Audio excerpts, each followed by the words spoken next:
Hello, this is Suzanne Wagner, and thank you for joining me as we do the Numerology and the Astrology for August 24th, 2020. If you add all those numbers together, you get the number 18, and if you add the 1 and the 8 together, you get the number 9. The number 9 is a truly feminine number. It is a right-brained number. It is the number of intuition, psychic ability, mysticism, and magic. That little spidey sense that is inside of you that kind of, your gut kind of tells you something that sometimes that your mind tends to ignore.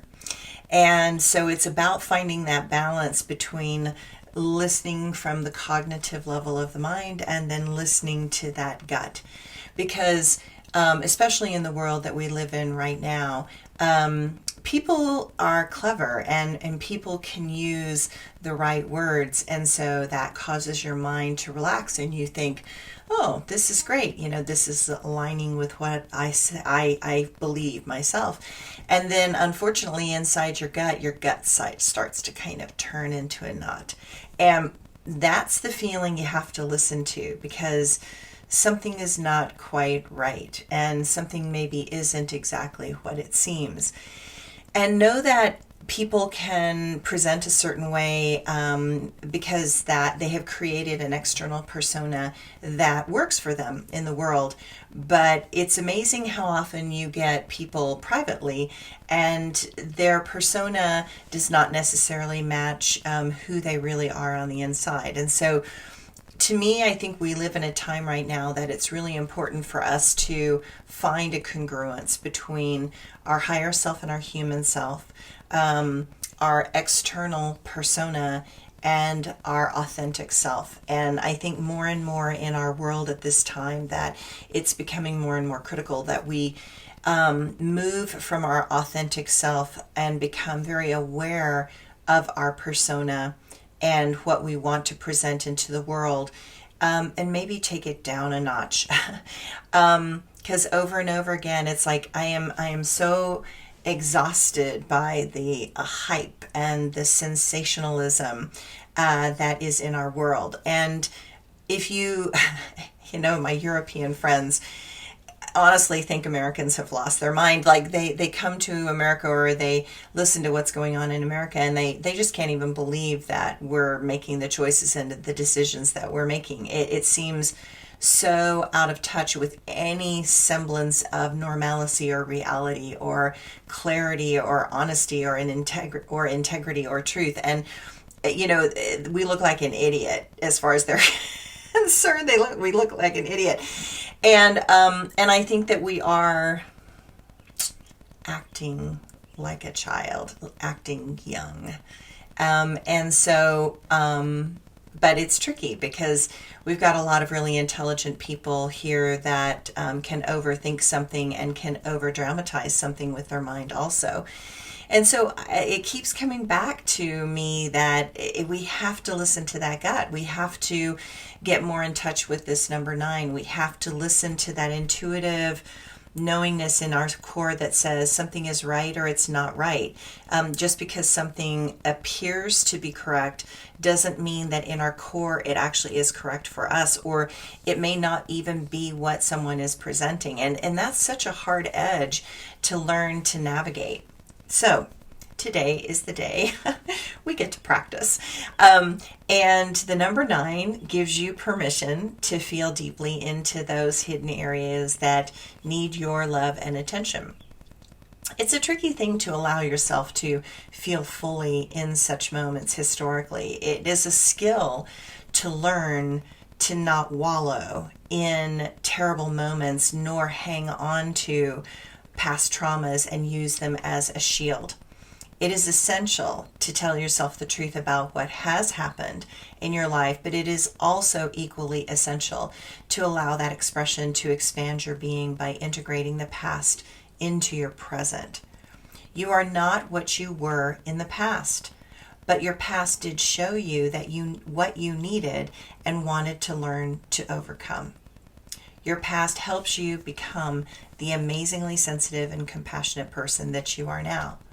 When you learn to let your intuition guide you through life, it does not mean that things are easy.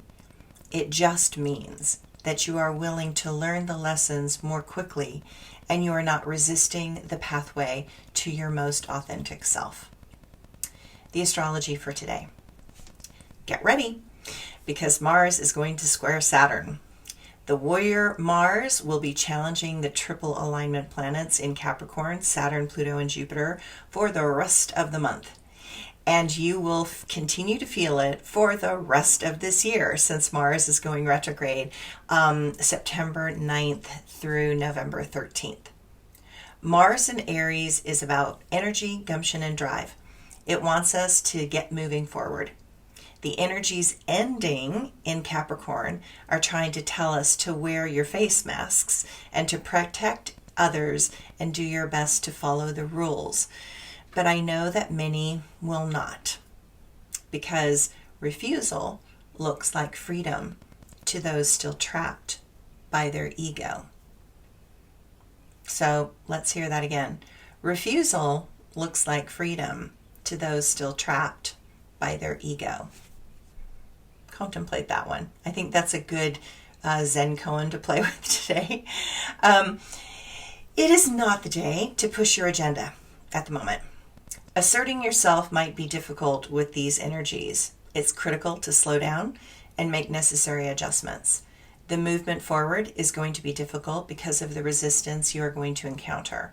All things are going to take more effort than you expect. You could experience some disapproval, and that could hit you hard. And you might notice that your confidence also will take a hit. The moon continues in the emotionally intense and expressive sign of Scorpio. It will be hard to hide what you are feeling. It's going to show all over your face. There will be a Mercury-Uranus trine, and it will open your mind to possibilities that you previously could never have conceived of. My quote for today: "The world is burning, anger is churning. Pain is increasing and trauma seems unceasing. What can you do as it all comes down? Can you survive and not emotionally drown? You look past this terrible moment in time. You look up the mountain and choose to climb." My blog for today.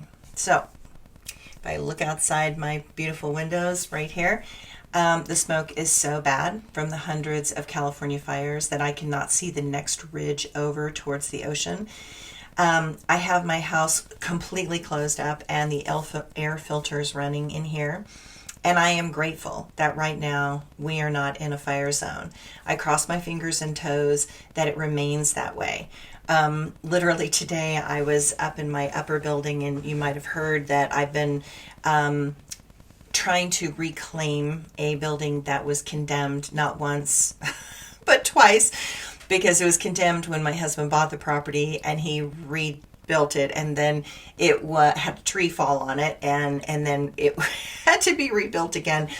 And so we have been taking on this project this is our little COVID quarantine project, and it has been a massive project, and we are making such headway. It's incredible. But I literally was sitting there painting a room, and I thought to myself, please, universe, after all this work and effort of putting all this old building together, please don't burn down my property. Please don't burn down this building. Please don't burn down my house. And I said it with total sincerity. And I said, please protect all the plants and the animals that are in my little neck of the woods, and I'm putting water out for them and doing all these things. I mean, please, do your best, to help. So I am grateful right now that I am not in that fire zone, but I feel so sorry for so many that have lost their homes to fire, hurricanes, tornadoes, floods, and the massive upsets that are a part of this climate crisis. The one good piece of news is that some of the great redwoods have survived. They have weathered the fires before, and they have the strength and height to weather them again. That, at least, is the best news. I send out the thought that everyone this fall season, please plant some trees. Look to what is native to your area and support the local environment and the animals and the plants that depend upon those trees for safety, shade, and sustenance. Plant one tree for everyone in your family. Make it a family yearly tradition. In Bhutan, when a child is born, the family plants 108 trees to honor that child and to balance out the ecosystem. When the newest prince was born, they planted 108,000 trees in Bhutan. I love this tradition. Perhaps we can make it a tradition here in America. I also support the organizations that are replanting for the Amazon fires and the fires in Africa. Each year I spend about $100 on each group to plant trees, and it's a small way to give back to the planet. I do the Nature Conservancy Plant a Billion Trees project and the National Forest Foundation tree planting campaign. Do something that makes sense for you and your family. Teach your children to support restoration projects and make it a family affair and tradition. I know it will make you feel better. I know it gives me hope in this time of crisis. Thanks for listening, everybody.